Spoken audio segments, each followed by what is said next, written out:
a hearing on 2198. We'll go ahead and open that hearing and go to David for an overview.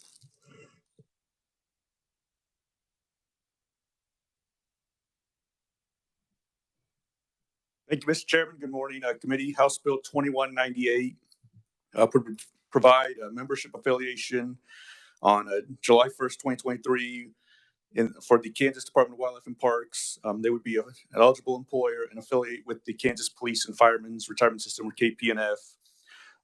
That affiliation would be for officers and employees of the department who have successfully completed the required course of instruction for law enforcement officers approved by the Kansas Law Enforcement Training Center, and would be certified as a full-time police officer or law enforcement officer employed in the parks, public lands, or law enforcement division of the Department of Wildlife and Parks.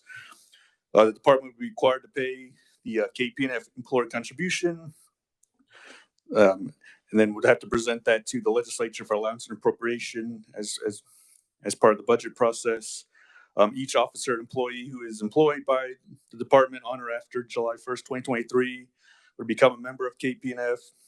Termination of all benefits would be computed upon credited service under KPNF statutes, but only for that participating service on and after the entry date, or on after July 1st, 2023. Any benefits earned prior to that date would be determined by KPERS statutes. Any officer or employee who becomes a member of KPNF pursuant to the bill, who has a vested retirement benefit under KPERS and terminates employment prior to attaining the vesting under KPNF, would have all their credited service computed for KPERS retirement purposes. So if they don't meet the vesting under KPNF, they can get the full KPERS benefit calculated for those folks. For members who were employed in a KPERS position prior to July 1, 1993, or in their waiting period at that time, the employer would certify to the system number of sick and annual leave hours for each such member had at the time of the transfer to KPNF. And then upon retirement, the member would be able to include such leave not to exceed the amount certified in determining the member's final average salary. All the members that would be transferred to KPNF under this bill would be required to make the KPNF employee contribution of 7.15% instead of the 6% for KPERS, and the bill becomes effective upon publication in the statute book. And I can stand for any questions, Chairman. Any questions for David? Seeing none, thank you, sir. Up next, we have Alan Conroy with KPERS for KPERS information overview. Thank you, Mr. Chairman, and good morning. Since I know there's other conferees, I'll just try to kind of hit the highlights, but certainly be pleased to respond to any questions at the appropriate time. And maybe just going to page 2 of my testimony, it just provides a reminder of, because these are about 163 law enforcement officers in the Department of Wildlife and Parks that are in regular KPERS. This would move them over to police and fire. And at the top of page 2, then you can just kind of see the difference, traditional defined benefit plan. So that multiplier, which is one of the 3 key levers there in terms of retirement benefit calculations for police and fire, it's a multiplier of 2.5% versus 1.85 in KPERS. The employer contribution rate in regular KPERS is 6%. Under police and fire, it's 7.15%. The employer contribution is different for regular KPERS at the state. It's about 12.6%, and for police and fire, it's 22.9%. So certainly higher there. The vesting requirements are different. Regular KPERS is 5 years. Police and fire, it's 15, and vesting, as you probably remember, means they're entitled to a lifetime benefit when they satisfy the age requirements. And also in police and fire, the normal retirement age is different. It's age 50 with 25 years, age 55 with 20 years, or age 60 with 15 years of service. And you may remember previous presentations that it was a policy decision, is a policy decision for police and fire to have a young and vigorous workforce in terms of the type of work and physical demands that are placed on those law enforcement officers and firefighters and EMTs. You can see just the difference in benefits. This 30 years of service, $50,000 final average salary. It's about 27 for under the Capers 2 member, 37.5 for police and fire. And so in terms of that retirement ratio, it's about 55% Capers 2, 75% in police and fire. And the cost impact, it's about a billion.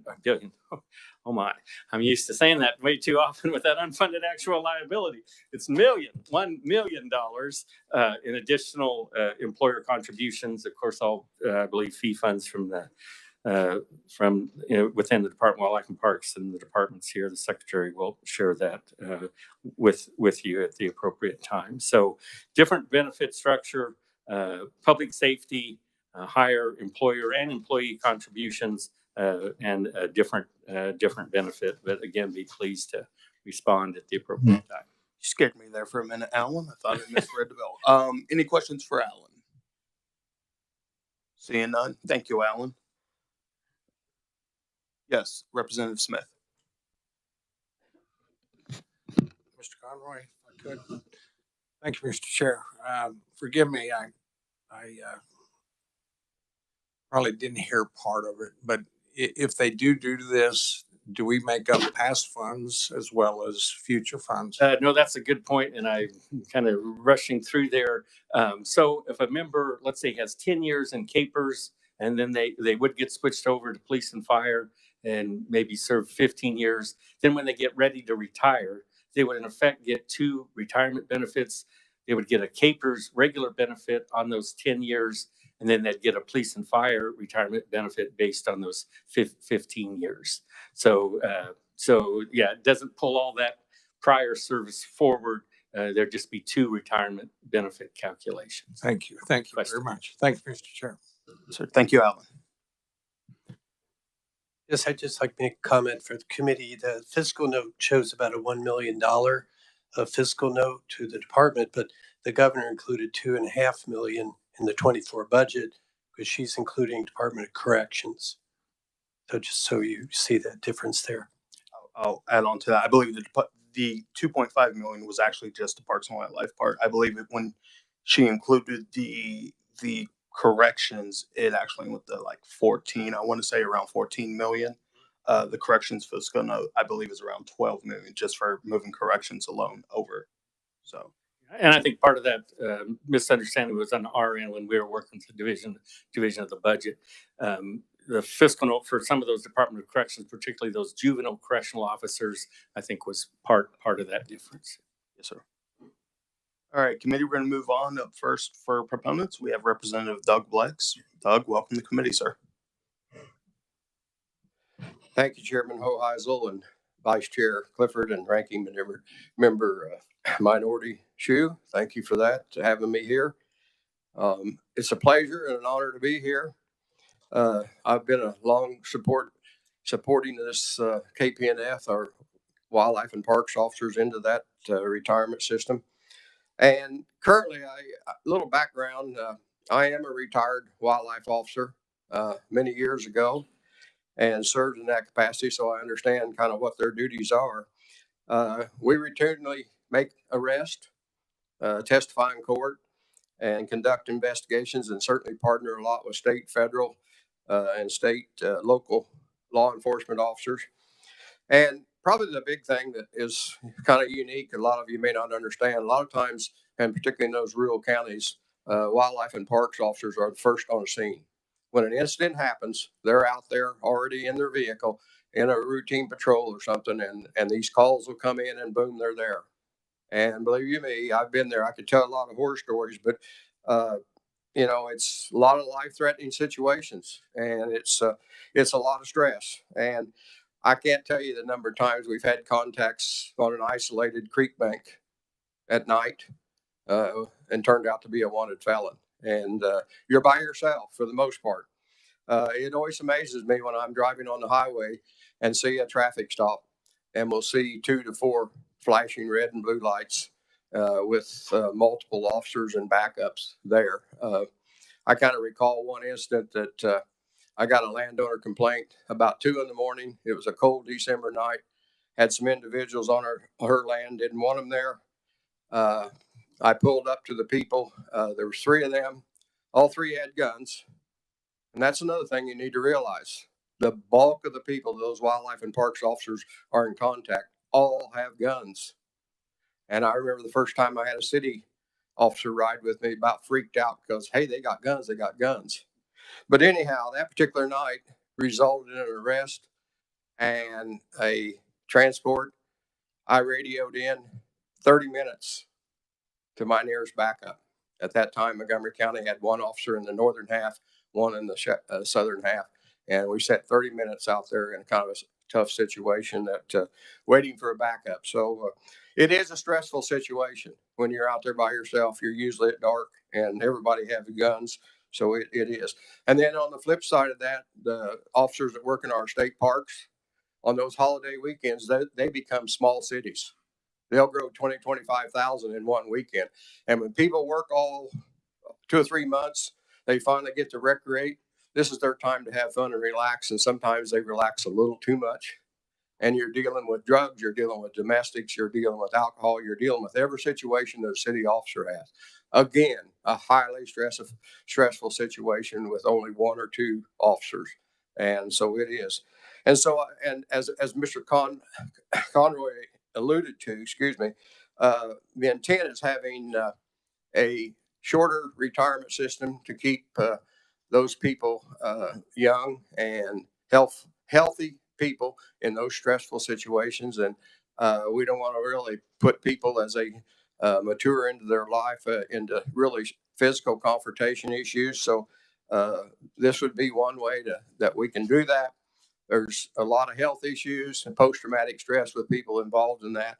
And also, we're looking at about 16% vacancy right now, currently. And that's being into the KPNF would certainly be a good recruitment and retention tool for the department. And Mr. Conroy testified there's 163 law enforcement positions. You got to remember that's spread out over 105 counties and 28 state parks. So that's not a lot of manpower, woman power to be able to deal with issues. So I'm asking you to fully support House Bill 2198 and pass it favorably out of committee. It's just the right thing to do. We've been out there, like I say, they're fully certified. KHP's been in the KPNF for a long time. And really, our officers are no different. So I do apologize, Mr. Chairman. I have another committee that has a few people waiting on me for final action. And so I do appreciate the opportunity and thank you, members of the committee. Absolutely, Representative. Thank you so much. In committee, we're going to hold off on questions until we get through all of our proponents today. Up next, we have Brad Lovelace, Secretary of Parks and Wildlife. Brad, welcome to committee, sir.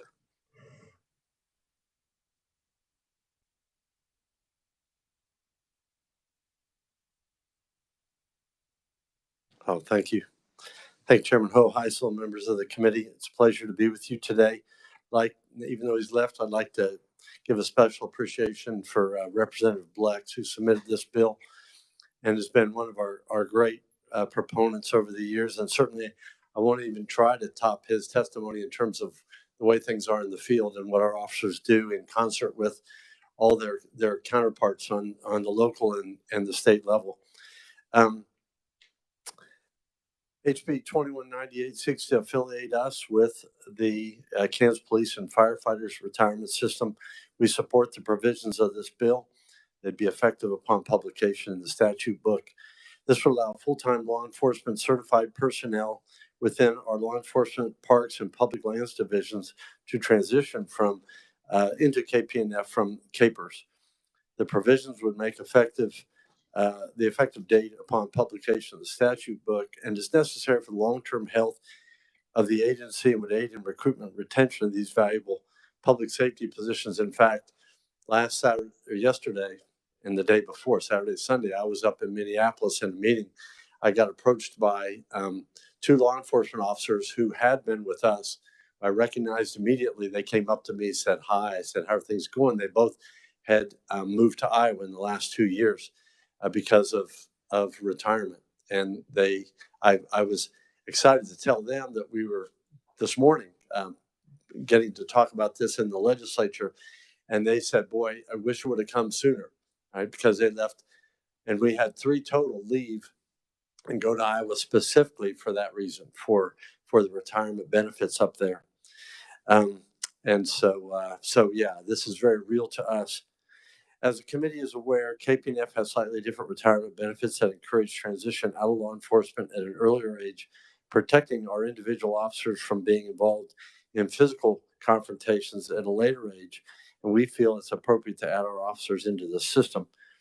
Our law enforcement officers have the same statewide jurisdiction that law enforcement certification as highway patrol officers, Bureau of Investigations, and other local entities. We routinely assist and work closely with other state and local law enforcement entities, as Representative Black said, in those rural counties especially. That law enforcement is few and far between, and we often are, as he said, the first ones on scene. And we back up other law enforcement officers, and they back up us, and that's just what it takes to be safe and to do effective law enforcement, particularly in those rural situations. I was asked the other week, as we looked at the fiscal note on this, if we could afford to do this. And my response was, we can't afford not to do it. We have open positions we can't successfully fill. It's put stress on all the rest of our law enforcement officers because of that. So this will help us become healthy and again, a place where people want to come and pursue law enforcement careers as game wardens. And this would be a great help to us. So with that, I'll cease my testimony, be willing to stand for questions if you choose. Thank you, Secretary. Yeah, we'll go through all of our, will you hang around till we're done? Okay, thank you. Thank you, sir. All right, up next we have John Intswissel. I think I butchered that. President Fraternal Order of Police, Lodge 59. John, welcome to committee, sir. All right, thank you, sir. Mr. Chairman, members of the committee, thank you for the opportunity to speak on House Bill 2198, which would allow officers within the Kansas Department of Wildlife and Parks to incorporate into the Kansas Police and Fire Retirement System. My name is John Intswissel. I am the president of Lodge 59 of the Kansas Fraternal Order of Police. I am a natural resource officer with the department. I work under the Law Enforcement Division. I have been with the department for 15 years now. House Bill 2198 will allow full-time law enforcement certified employees within the Kansas Department of Wildlife and Parks, Law Enforcement Division, Parks Division, Public Lands Division to transition into KPF from the Kansas Public Employees Retirement System, or KPERS. This will greatly enhance the department's efforts with recruitment and retention of personnel. Currently, officers with the Kansas Department of Wildlife and Parks are placed into Tier 3 KPERS retirement. This retirement system requires newly hired officers to work until the age of 65 to be eligible for retirement. Law enforcement work is physically and mentally demanding career path, especially for officers within the Kansas Department of Wildlife and Parks. The department's law enforcement staff is currently experienced within the Law Enforcement Division a 20% vacancy rate. This is because qualified applicants can choose to apply and opt to work for other law enforcement agencies that offer better pay and retirement. Of that 20% vacancy rate, that opens up 31 of Kansas's 105 counties to where there is no Fish and Wildlife law enforcement presence. Some of the counties that are included in that are going to be Johnson County, Douglas County, Geary County, 3 highly populated counties encompassing almost a third of the state's population. As Secretary Lovelace mentioned, we are losing officers to other states. In the last 6 years, we've lost about 10 officers to other states, surrounding states, Iowa, Oklahoma, Texas, Nebraska, Wyoming. When we hire a newly hired officer, it costs the department roughly $100,000 that first year to get that person hired, trained through the field training process and into the field to where we can have an individual in those assigned counties. Natural resource officers with Kansas Department of Wildlife and Police or Parks are police officers. Kansas statutes prescribe we have state authority, jurisdiction to enforce Kansas laws and make arrests for violations of Kansas law. KDWP officers are fully certified and commissioned law enforcement officers who follow Kansas CPOST requirements. Officers with Kansas Department of Wildlife and Parks typically work alone in remote areas with backup officers a long distance away. We provide public safety and enforce criminal laws on department lands and waters, dealing with violations of state law from simple compliance checks for no fishing license, no hunting license, and writing citations to making arrests for DUIs, BUIs, violations of criminal laws. Examples of such would be illegal use of serious drugs on department lands, instances of domestic battery on our department lands and in our state parks, arrests for felony violations. KDWP officers also are the state's water patrol authority. During the summer months, we are the cops on the Kansas rivers and waters. We are responsible for providing not only enforcement of state safety rules, but also our first responders helping other police, fire, and EMS agencies with support for search and rescue missions and recovering of victims of water-related deaths. We routinely work alongside federal, state, local law enforcement agencies, including the Kansas Highway Patrol, Kansas Bureau of Investigation. Both agencies provide law enforcement personnel with KPF retirement. Allowing full-time law enforcement certified employees with Kansas Department of Wildlife and Parks, Law Enforcement, Parks, and Public Lands Divisions to transition to KPS from the Kansas Public Employee Retirement System will provide equitable retirement plans between the state law enforcement officers. And thank you for allowing me to testify and have any questions. Thank you, John. All right, thank you. Up next, we have Ed Klump. Ed, I'm a little concerned. I only see 2 different organizations you're with on this one. Thank you, Mr. Chairman. I am Ed Klump, and I'm here today representing the Kansas Sheriff's Association, Kansas Peace Officers Association. And that's not to say that the Chiefs Association doesn't support this, but they felt like the focus should be on these other 2 organizations because of how they cover the rural areas. Certainly, urban police departments do interact with wildlife and parks officers on occasion where we run into issues that we need that expertise. But they thought the proper focus would be for the 2 associations that I'm representing today. In my testimony is a lot of information that you've already heard, so I'm not going to go over that again because, Mr. Chairman, I want to make sure you have time to hear the other bill and work both bills today. So I want to just hit on the importance of our agencies working together and why we support this change for the Parks and Wildlife officers. We're trained to the same standards, but more importantly, this is our working together is an officer safety issue. When we get into our rural areas, we have several counties where there's probably only about 3 or 4 law enforcement officers that work the road in a county. And sometimes when we need help, when somebody starts scrapping with us or things like that, we need help. We need it quickly, and it never comes quickly in rural areas. I had the pleasure of working 35 years in an urban area, mostly here in Topeka, and our backup was usually 2 or 3 minutes away, and that seemed like a year sometimes. You can imagine what it's like when you're scrapping with somebody in the middle of a road or middle of a park or something like that, involved in a domestic or other violent act, and your help is miles and miles and miles away.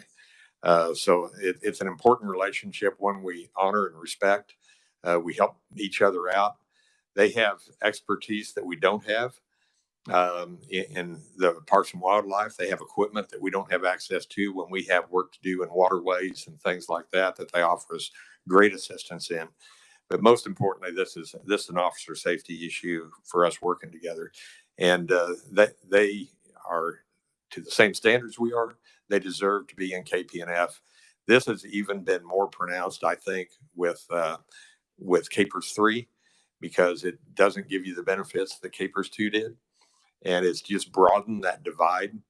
And there's no way to state it. Law enforcement is a young man's game.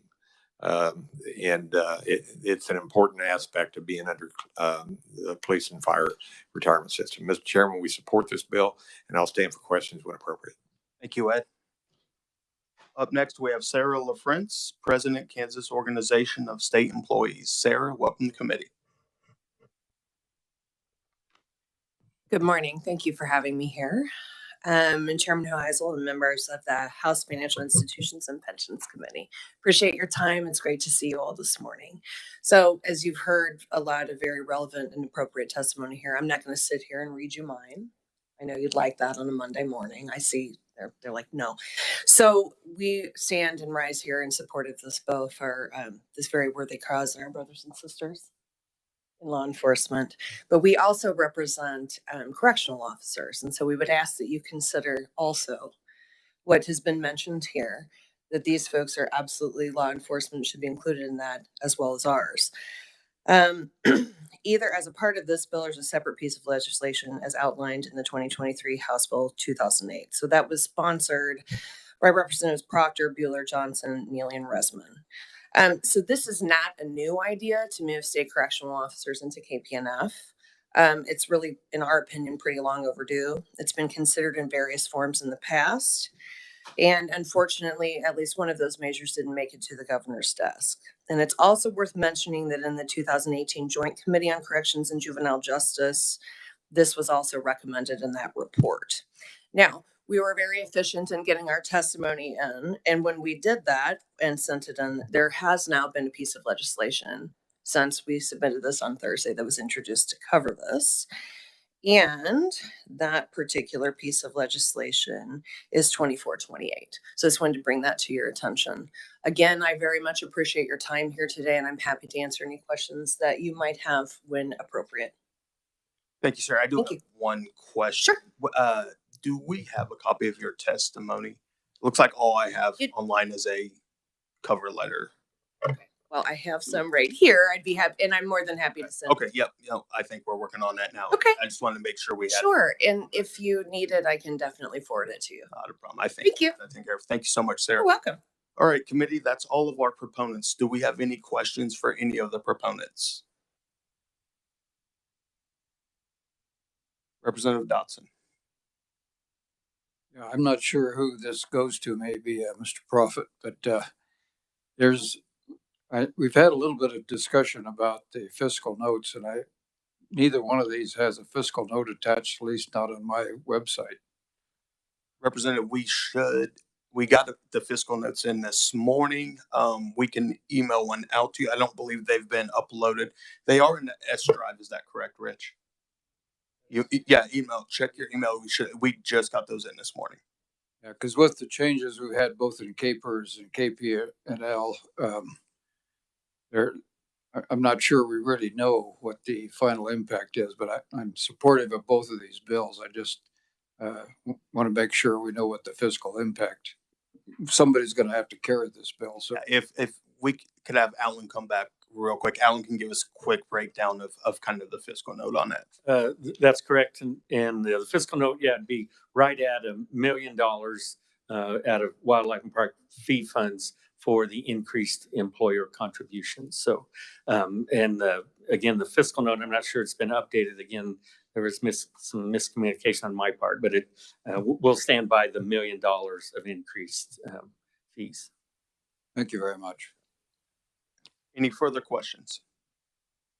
Representative Smith. Thank you, Mr. Chair. Mr. Secretary, if I could, I know your men probably work 50 hours a week. I mean, Men and women. yeah, men and women, I'm sorry. And are they, and there's not many of them, so are they really on call 24/7? Well, that's the nature of their jobs. They are. They have their regular shifts that we do throughout the year. But when that call comes, you just respond. Again, I'm a big advocate of what you're saying, and our teachers are in the same position. Our new teachers are on KPERS 3 also, and they got to work till they're 65. So, we're looking at a broad range of people, not just this group. So, thank you very much for being here. Yeah, thank you, Mr. Chair. Any further questions? Seeing none, I have no further proponents, neutrals, or opponents. Is there anybody that would wish to speak to HB 2198?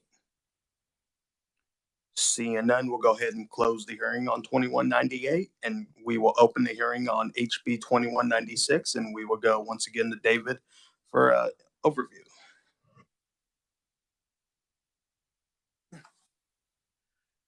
Thank you, Mr. Chairman. House Bill 2196 would amend the definition of member for the Deferred Retirement Option Program, or the DROP, within the Kansas Police and Firemen's System, KPNF.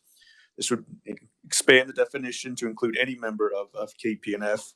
Under current law, a member of DROP can only be a trooper, examiner, or officer of the Kansas Highway Patrol, or an agent of the Kansas Bureau of Investigation. I will point out that under KSA 744986R, the DROP program is currently set to sunset on January 1st, 2025. It was set up as a pilot originally with just the Highway Patrol. A few years ago, the legislature included the KBI agents, and then this would include all KPNF members potentially in the DROP program. I can stand for any questions. Any questions for David? Representative Smith. Thank you, Mr. Chair. Again, the DROP program is a good program, but it's going to end in January 1st, 2025. It's going to end that quick.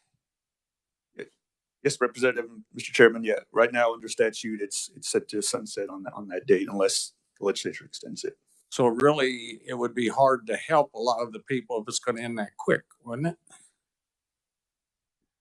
Yeah, that's just throwing that out. Yeah, I will add to that we will probably see legislation to extend the DROP program, and that's probably something we will be discussing either later this year or early next year. So that 2025 is not a hard cap. So we'll look at extending it. Thank you very much. Thank you, Mr. Chair. Any further questions for David? Seeing none, thank you, David. Up next is Alan Conroy again. Alan, welcome back. Thank you, Mr. Chairman.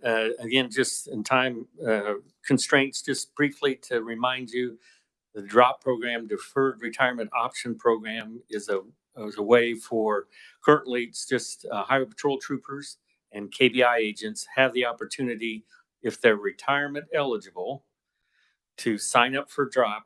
The employer has to agree to it. During the DROP period, they continue paying their 7.15%.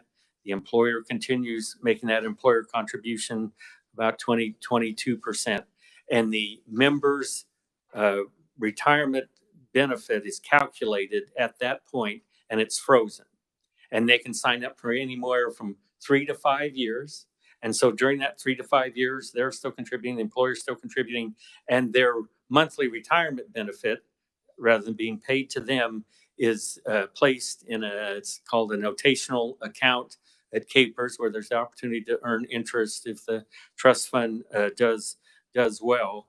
And then when they get ready to retire, ultimately retire, then at that point, then they get the proceeds of that DROP account paid to them at that time. It can either be paid directly to them. Of course, there's tax implications if they do, or it can be rolled over to, an appropriate tax deferred account at that time. So they don't earn any additional service credit. It's frozen, continue to pay, and the employer continues to pay. Again, the employer has to agree to it. The employee can say they'd like to participate. The employer has to agree. There's some on page 2 of my testimony. There have been some sort of pilot groups. Again, the troopers and patrol, starting in 2015, it was just troopers, and KBI agents were added later. So out of about 550 of those types of individuals, 67 have participated in DROP. 18 have actually retired through the DROP program. In terms of actuarial costs, it's one of those that's really difficult or impossible to calculate. If the person ultimately retires at what they had originally planned, then there's minimal or negligible actuarial cost. If they retire sooner, then there might be some actuarial cost. By the numbers we've seen, that 67 out of the 550 out of over 7,000 total KPNF members. I guess we haven't seen a big actual impact, but again, it's a pretty small group. There's some administrative costs, but again, it's one of those behavioral things. Is the member retiring sooner than they would have otherwise because of drop, or not, or they continue to work? But anyway, drop's just a program where they can have their retirement benefit put in a separate account. They're continuing to pay, and then once they ultimately retire, then they get the proceeds of the account. They're not able to participate in that partial lump sum as KPERS or KPNF members, where when they normally retire, you can take part of the proceeds, take an actuarial reduction in your benefit to get a partial lump sum. People who participate in drop are not eligible for that. And again, they're not earning any additional service credit once they enter in drop. So that retirement benefit, that service credit, is frozen, just as if they had actually retired when they enter into drop. Again, please respond to questions at the appropriate time. Any questions for Alan? Representative Clifford. Yeah, thank you, Mr. Chairman. Just for clarity, they are taking their KPERS retirement though while they're back on working. They're deferring their retirement. This would be police and fire. They're not actually receiving it in their checking account. In effect, we set up a sort of a holding account, a notational account in the trust fund, and their monthly benefit goes into that account where we hold it until the end of the drop period. Then they get it. I get that. What about their KPNF retirement for which they're already qualified? They're collecting that? No, that benefit goes into that account. Thank you. Yeah. Thank you, Mr. Chairman. Representative Smith. Thank you, Mr. Chair. Thank you, Mr. Conroy, for being here. They do not get a lump sum when they retire from the drop program. Now, do they get a lump sum from the drop program? They do. So if they go in, and let's say they sign up for the 5 years and they were going to get $2,000 a month in their KPNF retirement benefit, so they'd get $2,000 a month for those 5 years. That's what would be that in that drop account, and that would be the lump sum drop payment at the end of the drop program. Thank you. Thank you, Mr. Conroy. Thank you, Chair. Alan, I have one question. You referenced it can or cannot build interest or cure interest depending on what the KPERS plan does. And from my understanding, it's either 3% or nothing. It has to, the earnings the trust fund has to be at least that actuarial assumed rate of return. So it's so that's the first hurdle. We have to at least earn that, and then if it's that or over, they can get up to 50% of it, but it's capped at 3%. So the most they could get would be 3%. Got it. Any further questions for Alan? Seeing none, thank you, sir. All right, committee, first up, we have Matt Blassingame, Chief Steward, Fraternal Order Police Lodge 3 from Topeka Police Department. Matt, welcome to the committee, sir. Thank you. Chairperson Hoheisel and members of the committee, my name is Matt Blassingame. I am the Chief Steward with the Topeka Police Department at FOP Lodge 3 here in Topeka, Kansas. I represent the bargaining unit members, the sergeants and below with the Topeka Police Department. The co-author of my testimony, Detective John Culver, he was unable to make it today. I will be offering testimony representing the Kansas State Fraternal Order of Police today. The Kansas State FOP represents approximately 4,200 members of law enforcement members in the state of Kansas. We're here today to support House Bill 2196. We are aware that there's a severe shortage of qualified job applicants in the United States. Law enforcement across the agency, or law enforcement agencies across the nation are not immune to this, and we're facing personnel crisis, struggling to recruit, hire, and retain police officers. The Topeka Police Department finished 2022 with 44 vacancies. We're a department of our authorized strength is 299. So you can see having 44 vacancies, that's a lot of officers who are not on the street, out patrolling the streets and responding to calls for service every day. So Our projections show that about 30% of our sworn Topeka Police Department law enforcement officers are eligible for retirement in the next 5 years. Even more startling on the other side of the house in Topeka, at the Sheriff's Department, as of February 10th this year, 32% of their sworn law enforcement officers are eligible for retirement right now. So not only are we not getting people in, we're losing a lot of people, and we have a lot of people who are retirement eligible right now. So simply put, the outflow of law enforcement officers retiring is very high, while at the same time the number of law enforcement academy graduates is decreasing. If law enforcement agencies continue to lose officers without bringing in a number of qualified recruits to replace them, communities will continue to feel the effects and things will only get worse.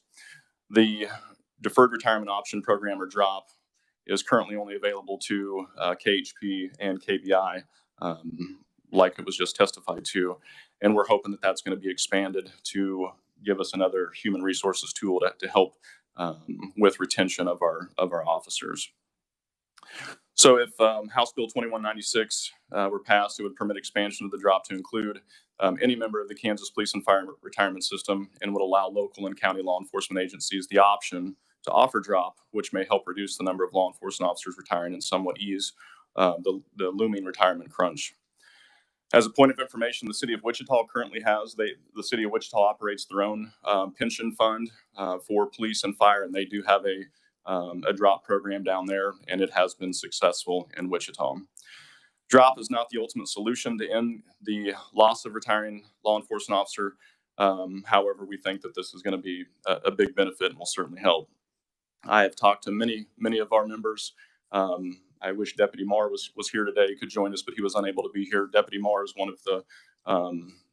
of my coworkers on the sheriff's side of the house that is very interested in the DROP. He's retirement eligible now.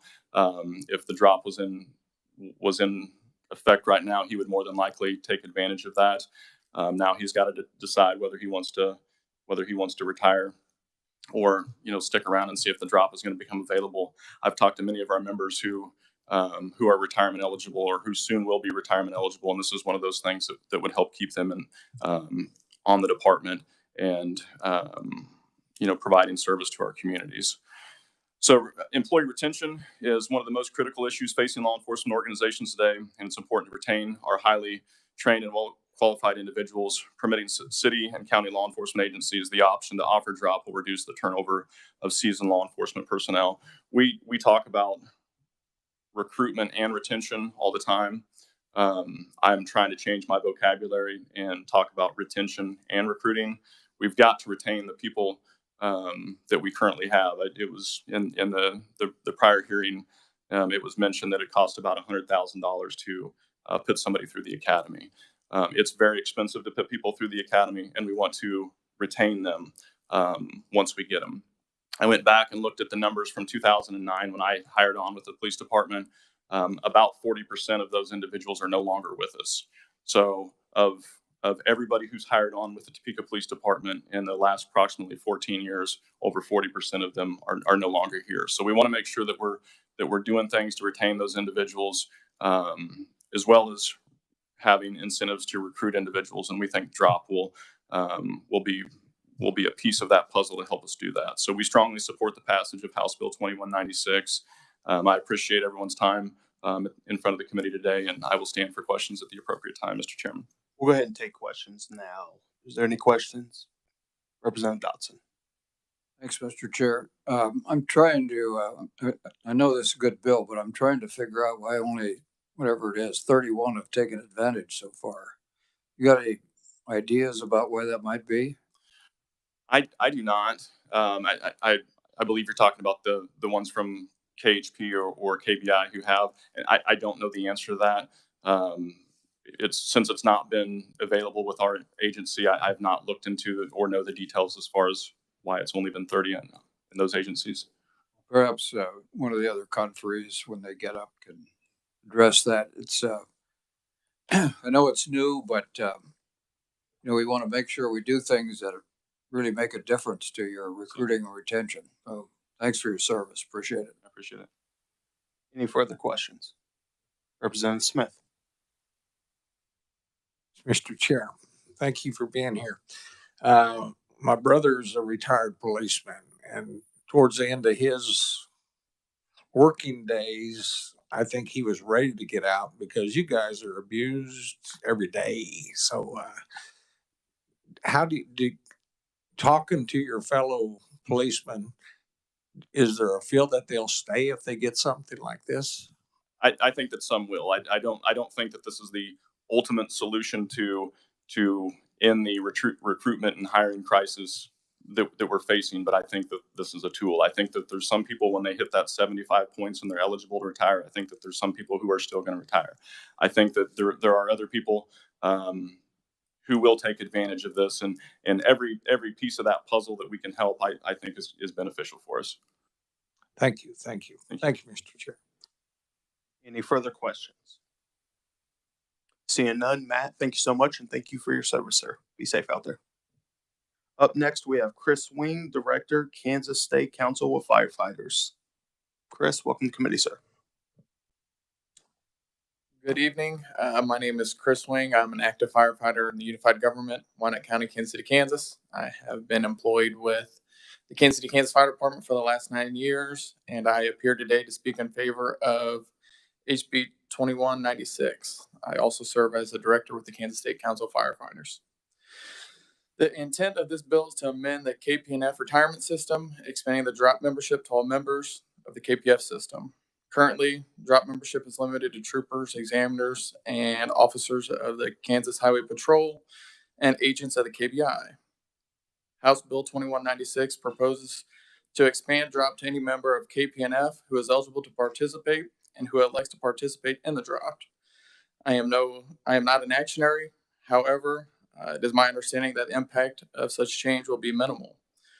I am also sure that you will get expert testimony, as you guys already have, on the actual calculations regarding this change.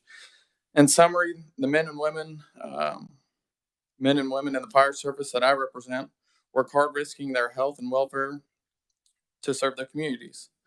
Drops are a benefit to both the employers and the employees affected. For example, some employees may work beyond their eligible retirement age. In exchange, the employer will set aside payments into an interest-bearing account. We believe that having senior firefighters and police officers remaining on the departments for a period of time is a positive for both the agency and the community. I'll be happy to answer any questions. Any questions from the committee? Seeing none, Chris, thank you, sir. Be safe out there. Up next, we have Ed Klump. And Ed, I'm happy to see that the third organization has joined in on this. Thank you, Mr. Chairman, committee members. Ed Klump and I am here on this one representing the three associations: Kansas Association of Chiefs of Police, Kansas Sheriff's Association, and the Kansas Peace Officer Association. This is an important bill for us. We've been working on this for several years. And we understood where we were at, that, we started with the state agencies to see how it would work. And that's not always a bad plan, but we know how it works now. And we know what the cost is. And it's time to do this for all of our KPNF officers. All of our agencies are struggling with retaining officers and filling vacancies right now. And as one of the other conferees said, this isn't the answer to the whole thing, but it's certainly an important piece. If we can retain employees longer, then that avoids more vacancies at the street level, no matter what rank those people are in when they're eligible to retire. You heard the numbers from some of the agencies on how many are going to be eligible to retire in the upcoming years. And when you hear those numbers, this is clearly not staff level officers. We have a lot of officers across this state that retire as patrolmen, as street level supervisors, sergeants, and even mid-level management people in the rank of lieutenant in some agencies. This truly does affect the line level and our ability to retain these officers. There's a lot of other issues that go on about why people leave. I think one of the big things, and I don't think that's any secret, in the last 3 or 4 years has been the lack of public support among law enforcement. We have the same challenges other employers do that operate a 24/7 operation.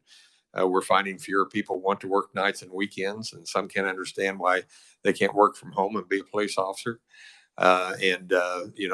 It's just not their calling. And that is what this profession is about. If you don't enter this profession because it's a calling, then you're not going to be very successful. It's not a job. It is a calling. It's a profession, and it's a very rewarding one. But we talked earlier about this is a young man and a young woman's game. And as people age, they age at different rates. And there's some that when they reach that retirement age, they don't want to stay another 3 to 5 years.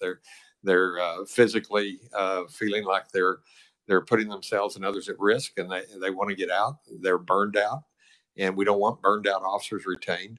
And that's why I think the important component of this program is it requires the acceptance of both the employee and the employer.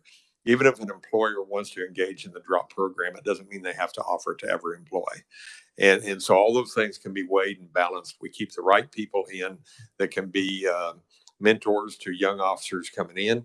They can be encouraging to people that are looking at law enforcement as a profession. This is a win-win all the way around. There are a lot of things that affect retention. We need to do things about addressing PTSD. We lose too many officers because of the stress of this job. There's just a lot of other things that go on, but this is an important component. We urge you to pass this favorably so we can move on and bring all of the KPNF members across the state. Several years ago, 2 years ago, we did a survey of our KPNF agencies and asked them, do you think this would make a difference? And overwhelmingly, it was above 90% of the chiefs and sheriffs said, absolutely, we'll be able to retain good officers longer if we can engage in the drop program. They felt it was a very important component to address our staffing shortages. So with that, Mr. Chairman, I'll stand for questions. Thank you, Ed. Any questions for Ed? Seeing none, I do have one small one. I discussed this with the officer earlier. You worry about the morale and upward mobility, perhaps if we're holding on to some of these folks in some of these positions, when the upward mobility of some of the younger officers moving their way up. Is that? Yeah, I don't believe that will be a big issue. Obviously, to enter into drop, you have to be retirement eligible. So you're always talking about senior employees, and some of those will be in management. But there's always movement. We've even seen, I think if you'd look at the Highway Patrol and the KBI, there's been upward movement there as well, even with the drop program.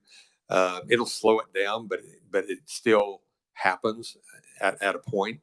And we don't believe that would be a hindrance to it. Any further questions for Ed? Seeing none. Thank you, Ed. All right, committee, we do have proponent written testimony from Daryl Atterbury, Chief of Police of the City of Bel Air, and Ryan Trader, Captain from the Olathe Fire Department. I have nobody else signed up to speak as a proponent, neutral, or opponent. Is there anybody from the public that would like to speak on 2196? Seeing none, we're going to go ahead and close the hearing on 21. I'm sorry, Representative Weigel. Yes, I have a quick question. Yes, sir. And it's for Mr. Conroy. If he could indulge me a minute. I was listening to all the testimony and something occurred to me. And we've talked about this before. How does the military buyback program for those that are veterans that have active duty military time, if they want to buy that back, is this going to have any kind of effect, either positive or adverse? The short answer is no, it would not impact it. Again, any service purchase, KPNF or capers, it has to be purchased prior. Any type of purchase of service has to be completed prior to retirement. So they can still do that as it is right now. That's correct. Thank you. Thank you, Mr. Chair. Representative Shu. Sorry, I just had this question as well. Do we have data on how often somebody who was eligible for drop applied for it, but then did not? The employer rejected that application, essentially. just anecdotally, I think there were some initially in the highway patrol, and I think perhaps there were some discussions back and forth between the management and the individual, but I believe it's my understanding that that was eventually worked out. So I guess I don't have any firsthand knowledge that the employer said no to anybody who wanted to enter drop. While we have Alan up here, are there any further questions for Alan? Seeing none, thank you, Alan. Committee, we're going to go ahead and close the hearing on HB 2196. I would actually like to work these two bills we just previously heard right now. So up first, we will bring HB 2198 up. That is the first bill we heard today, the Parks and Wildlife into KPNF. Do we have any discussion or amendments on 2198? Seeing none, Second, Mr. I will entertain a motion. Sure. I move that we pass HB 2198 out favorably for passage. Clifford seconds. I have a motion and a second. Any further discussion? Seeing none, all those in favor, aye. Aye. Opposed? Motion passes. We will move on to HB 2196. Are there any discussion or amendments on HB 2196? Seeing none, I will entertain a motion. Chairman, I'll move 2196 favorably for passage. I got a second by Representative Shu. Any further discussion? Seeing none, all in favor, aye. Aye. All opposed? Motion passes. All right, committee, I do have two more bills I would like to kick out today. It is turnaround day, so we need to make sure we get some stuff moving. Last week, we heard the two bills about working after retirement. You guys may remember last Wednesday. I would like to bring both of those bills up for discussion. First one we're going to do is HB 2195. We will go to David for a quick overview.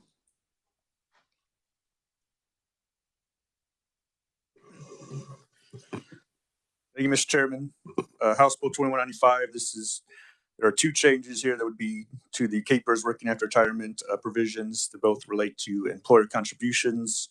The bill required participating employers to pay only the statutory employer contribution rate during a window beginning July 1st, 2023 and ending December 31st, 2024. So an 18-month window would only the statutory employer contribution rate would be paid by KPERS employers when hiring retirements. They would not have to pay the 30% rate during that period. And the bill also then, on a more permanent basis, raises the compensation threshold for retirement compensation subject to the statutory employer contribution rate. Currently, it's $25,000. The first $25,000 earned in a calendar year. The bill would increase that to $35,000 before the 30% would kick in. And like I said, that's not subject to the December 31st, 2024 date. That would continue on unless changed by the legislature at some other point. And then the bill does also strike some old expired working after retirement exemptions from 2018. Committee, are there any questions for David? Seeing none, is there any discussion on HB 2195? Representative Smith. Thank you, Mr. Chair. I like the bill, and I know we're short on teachers, but a lot of times I've seen schools not keep teachers because the teachers they keep are at the higher salary level. If they can bring somebody in at a lower salary level, they will. So they give these older teachers even a bonus to leave. So I am for the bill, but like I say, those things do exist and I've seen them. So thank you. Any further discussion? Representative Clifford. Mr. Chairman, thank you. We did hear testimony from Sedgwick County, which indicated that this sort of penalizes local entities because of the 30%. And I don't have any fiscal note, but I wonder if in line 38, page 4, I could offer an amendment to increase that to 50,000 from 35,000.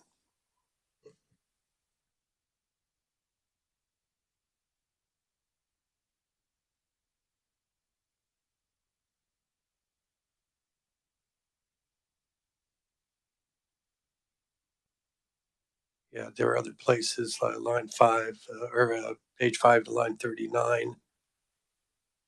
I'm sure we can find others.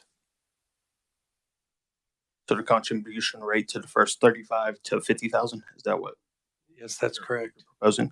Okay. Do we want to go to Alan? Do you have anything to add on that? I don't want to put you on the spot.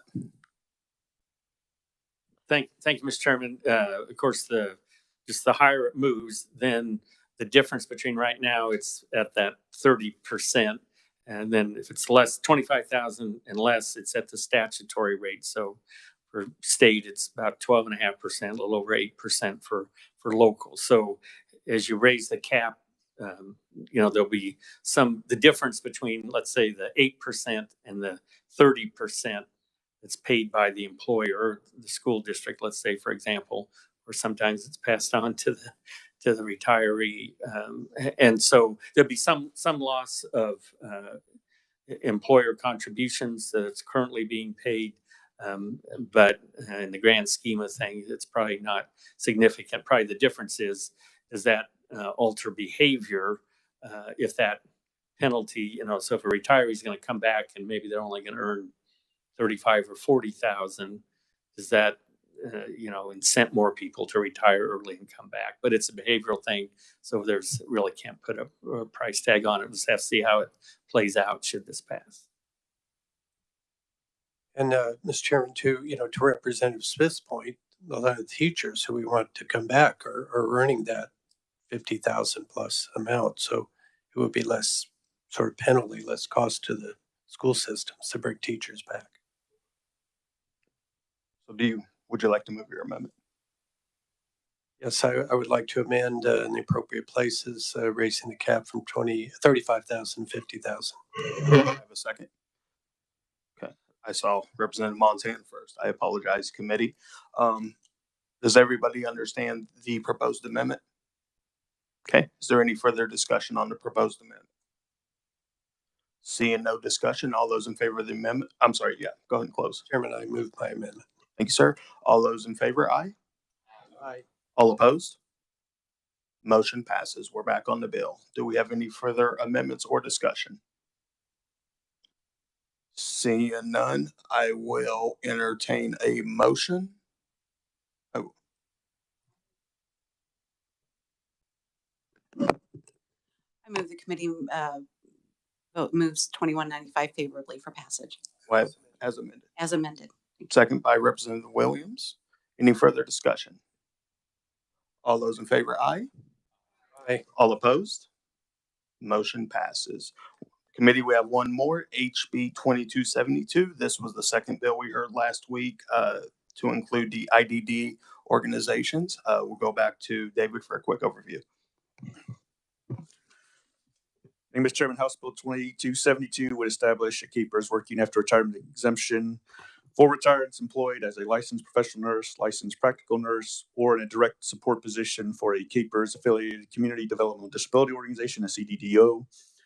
Under the exemption, when the CDDO hires a keepers retired in any of these such positions, they would not have to pay any employer contributions for those positions.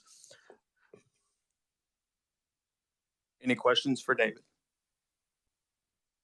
Seeing none, is there any discussion or amendments for HB 2272?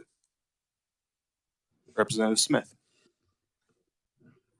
Again, just from experience, these nurses are awful hard to get. So if we can help them, I think we should help them. And we're lucky to keep them in the field if we can. Thank you. Any further discussion? Seeing none, is there a motion? Mr. Chairman, I'd be honored to recommend House Bill 2272 favorably for passage. We have a second. Second by Representative Dodson. Any further discussion? Seeing none, all in favor, aye. Aye. All opposed? Motion passes. Committee, this concludes our work for the first part of the session. It is turnaround week, so we will start getting bills in from the Senate and teeing those up and hearing those. Just a quick housekeeping note, I do not believe we will be meeting next Wednesday. We're waiting on some stuff to pop in from the Senate, so I don't believe we will have anything in time. So I don't believe at this point we will be meeting next Wednesday. So without anything else, we are adjourned.